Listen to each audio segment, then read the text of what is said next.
All right, let's just jump right in. We're talking about a big one today, how to save $10,000. And no, not if you're making a six-figure salary, but on a totally normal income. I know, it sounds kind of impossible, right? But what if I told you that every time you've tried and failed, it wasn't actually your fault? So, let's just get this out of the way.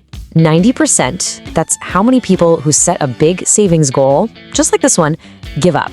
And they do it in less than 6 months. If you're nodding along right now thinking, yep, that's me, you are in the vast majority. But here's the thing. The reason why this happens is probably not what you think.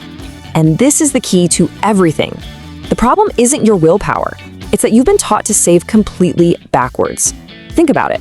All that just cut back advice, it's like being told to swim upstream against a powerful current.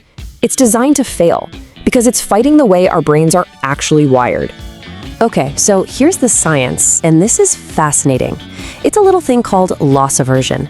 Basically, for your brain, the pain of losing something is about twice as powerful as the pleasure of gaining that exact same thing.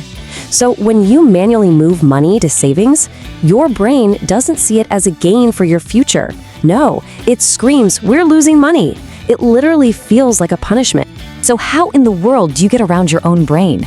Well, you don't fight it, you trick it. And that starts with our first big idea, the automation engine. The secret here isn't trying harder or having more discipline. It's about making it so easy you don't even have to think about it. And get this, people who use this one strategy save 3.8 times more money. That's not a small bump, that's a total game changer.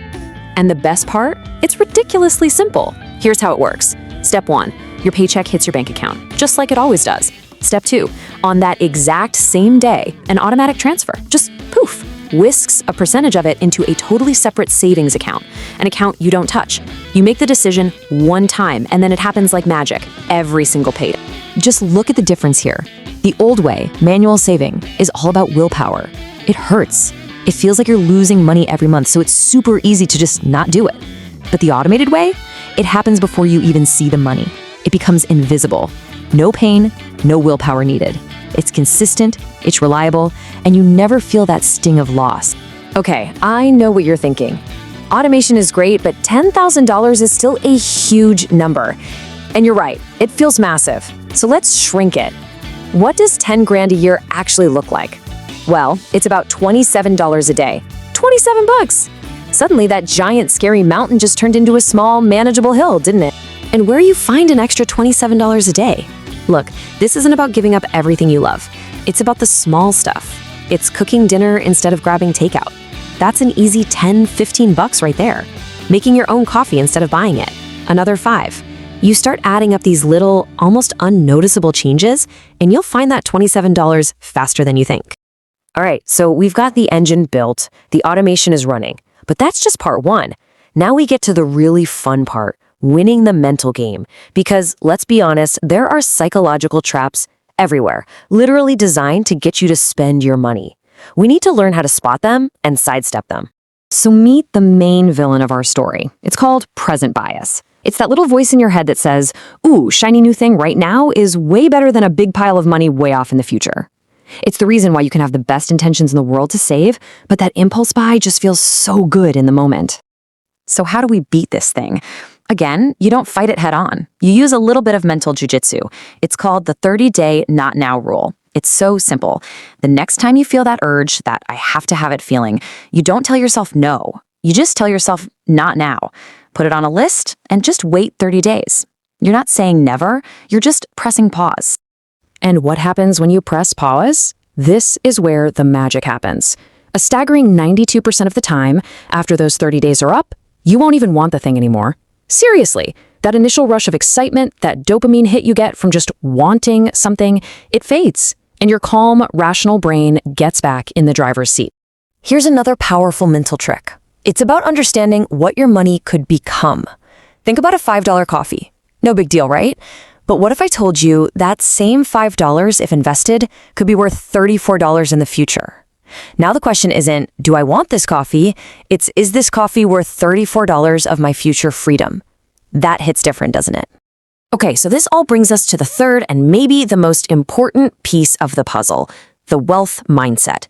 Because you can have the best automation in the world, you can have all the mental tricks, but if you don't have a reason to keep going, you'll eventually run out of steam. Your why is the fuel for this entire engine. And don't just take my word for it. Look at the data. People who have a deep emotional reason for saving, a real why, are 3.3 times more likely to actually hit their goals. That's over 300%. This isn't just a minor detail. It is literally the single biggest predictor of success. So I want you to really think about this. What is your real why? Not some generic answer like to be rich. What's the deep down, gut level reason? Is it the freedom to walk away from a job you hate? Is it making sure your kids have opportunities you never did? Is it being able to help your parents when they get older? That's the image you need to have in your head. And that connects perfectly to this brilliant idea from Morgan Housel. He says we've all been thinking about the savings equation wrong. It's not income minus expenses. The real equation is income minus ego. Wow, think about that. The biggest strain on your wealth isn't your rent or your groceries, it's the money you spend trying to keep up appearances. And we all know what this looks like, right? It's getting the new phone when your old one works perfectly fine. It's stretching for a car payment to impress people at work. It's buying stuff just so you can post a picture of it online. It's spending driven by what you think other people will think. And here's the crazy part. The fastest way to have more money isn't to make more money. It's want less of the stuff that doesn't actually matter. Okay. So we've covered the whole formula. We've got the automation engine, the mental game, and the wealth mindset. But look, none of this matters if it just stays as information in your head. Knowing this stuff is one thing. Doing it is everything. So let's talk about how to turn this from knowing into doing. Step 1, and I mean do this today, like right after you finish watching this. Log into your bank account and set up one automatic transfer. I don't care if it's $10, the amount doesn't matter right now. What matters is building the habit. Just start. Step 2, create your not now list. This takes 5 seconds. Open the Notes app on your phone, create a new note, and call it not now. That's it. The next time that impulse to buy hits, you know exactly where it goes, on the list, for 30 days. And step 3, the very next time you're about to buy something that isn't a necessity, just pause. Take 30 seconds and ask yourself that future value question. What could this $10 be worth in 20 years? You're not just making a spending decision, you're actively training your brain to think about money differently. So here we are. It all boils down to this single moment. You have the formula, you have the tools, you know why the old ways didn't work, and you know how the new way does. The only thing standing between you and $10,000 is the very next choice you make. So the question is, what's it going to be?